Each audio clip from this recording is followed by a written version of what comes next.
എല്ലാവർക്കും news first മലയാളത്തിന്റെ പുതിയ വീഡിയോയിലേക്ക് സ്വാഗതം. ക്രിക്കറ്റ് ലോകത്തെ ഏറ്റവും പുതിയ വാർത്തകൾ ആദ്യമേ അറിയാൻ ഈ ചാനൽ മറക്കാതെ സബ്സ്ക്രൈബ് ചെയ്യുക. ഇൻഡോറിലെ ഹോൾക്കർ സ്റ്റേഡിയത്തിൽ ഇന്ന് കണ്ടത് വെറുമൊരു ക്രിക്കറ്റ് മത്സരമായിരുന്നില്ല, മറിച്ച് ആവേശത്തിന്റെ തിരമാലകൾ ഇരമ്പിയാർത്ത ഒരു ക്രിക്കറ്റ് മഹാഭാരതം തന്നെയായിരുന്നു. ന്യൂസിലൻഡിനെതിരെ ടീം ഇന്ത്യ ഇന്ന് കളത്തിലിറങ്ങിയത് വെറുമൊരു ജയത്തിനു വേണ്ടിയായിരുന്നില്ല, അഭിമാനത്തിനും മറുപടിക്കും വേണ്ടിയുള്ള ഒരു യുദ്ധത്തിനായിരുന്നു.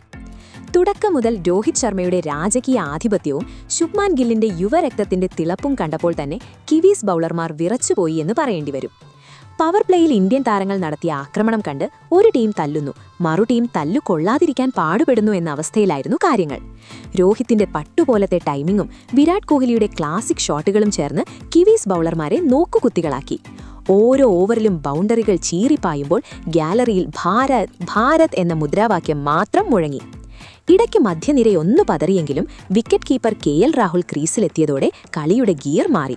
ടീം ഇന്ത്യ സമ്മർദ്ദത്തിലല്ല, മറിച്ച് ഇരട്ടി ശക്തിയോടെ തിരിച്ചുവരുമെന്ന സന്ദേശമായിരുന്നു രാഹുലിന്റെ ഓരോ ഷോട്ടും. കളിയുടെ കണക്കുകളിലേക്ക് കടക്കും മുൻപ് ഒരു ചോദ്യം: നിങ്ങളുടെ അഭിപ്രായത്തിൽ ആരാണ് യഥാർത്ഥ കിങ്?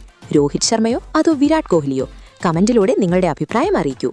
ഒപ്പം നിങ്ങൾ കട്ട ഇന്ത്യൻ ഫാനാണെങ്കിൽ ഈ വീഡിയോ ഇപ്പോഴേ ലൈക്ക് ചെയ്തേക്കൂ.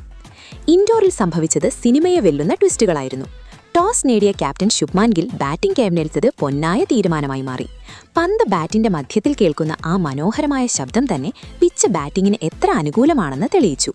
ആദ്യ 10 ഓവറിൽ വിക്കറ്റ് ഒന്നും കളയാതെ 72 റൺസ് എടുത്ത് ഗില്ലും രോഹിത്തും ഇന്ത്യയ്ക്ക് സ്വപ്നതുല്യമായ തുടക്കം നൽകി. എന്നാൽ 11ാം ഓവറിൽ ഗിൽ പുറത്തായതോടെ സ്റ്റേഡിയം ഒന്ന് നിശബ്ദമായി. പക്ഷേ വിരാട് കോഹ്ലി എത്തിയതോടെ ആവേശം തിരികെ എത്തി.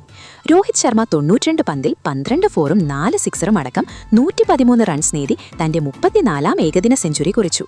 ഇൻഡോറിന്റെ മണ്ണിൽ സുവർണ ലിപികളാൽ എഴുതപ്പെട്ട ഇന്നിംഗ്സ്. എന്നാൽ 32ാം ഓവറിൽ രോഹിത്തും തൊട്ടടുത്ത പന്തിൽ ശ്രേയസ് അയ്യരും പുറത്തായതോടെ ഇന്ത്യൻ ഡ്രസ്സിംഗ് റൂമിൽ നേരിയ ആശങ്ക പടർന്നു. അവിടെയാണ് KL രാഹുലിന്റെയും വിരാട് കോഹ്ലിയുടെയും ക്ലാസ് നമ്മൾ കണ്ടത്. 41ാം ഓവറിൽ 84 പന്തുകളിൽ നിന്ന് കോഹ്ലി തന്റെ 54ാം ഏകദിന സെഞ്ചുറി പൂർത്തിയാക്കി. കോഹ്ലി 129 റൺസുമായി പുറത്താകാതെ നിന്നപ്പോൾ രാഹുൽ 71 റൺസിന്റെ വെടിക്കെട്ട് പ്രകടനവുമായി കളം നിറഞ്ഞു. 50 ഓവറിൽ 3 വിക്കറ്റ് നഷ്ടത്തിൽ 355 എന്ന കൂറ്റൻ സ്കോറാണ് ഇന്ത്യ പടുത്തുയർത്തിയത്. മറുപടി ബാറ്റിംഗിനിറങ്ങിയ ന്യൂസിലൻഡിനെ കാത്തിരുന്നത് അർഷ്ദീപ് സിംഗ് എന്ന കൊടുങ്കാറ്റായിരുന്നു. 10 റൺസിനുള്ളിൽ 2 ഓപ്പണർമാരെയും കൂടാരം കയറ്റി അർഷ്ദീപ് കിവീസിന്റെ നടുവൊടിച്ചു. സ്വിങ്ങും പേസും കൊണ്ട് വരിഞ്ഞു മുറുക്കിയപ്പോൾ ന്യൂസിലൻഡ് ബാറ്റ്സ്മാൻമാർക്ക് മറുപടി ഉണ്ടായിരുന്നില്ല. കുൽദീപ് യാദവിന്റെ സ്പിൻ മാജിക്കും ഹർഷിത് റാണയുടെയും പ്രസിദ്ധ് കൃഷ്ണയുടെയും ബൌളിംഗും ചേർന്നപ്പോൾ വെറും 34 ഓവറിൽ 147 റൺസിന് ന്യൂസിലൻഡ് തകർന്നടിഞ്ഞു. 209 റൺസിന്റെ ചരിത്ര ജയം ഇന്ത്യ സ്വന്തമാക്കി. മത്സരശേഷം ഇന്ത്യൻ താരങ്ങളുടെ വാക്കുകളിൽ നിറഞ്ഞു നിന്നത് ആത്മവിശ്വാസമായിരുന്നു. ഞങ്ങളെ അഹങ്കാരികൾ എന്ന് വിളിക്കുന്നവർക്കുള്ള മറുപടി വായ്കൊണ്ടല്ല, കളിയിലൂടെയാണ് നൽകുന്നത് എന്നായിരുന്നു ഗില്ലിന്റെ പ്രതികരണം. എതിരാളികളുടെ ഭീഷണികൾ ക്രിക്കറ്റ് ജയിപ്പിക്കില്ല, അച്ചടക്കവും ക്ഷമയുമാണ് പ്രധാനമെന്ന് രോഹിത് ശർമ്മയും ഓർമ്മിപ്പിച്ചു. വ്യക്തിഗത നേട്ടങ്ങളെക്കാൾ ടീമിന്റെ ജയമാണ് പ്രധാനമെന്ന് കോഹ്ലിയും അടിവരയിട്ടു പറഞ്ഞു.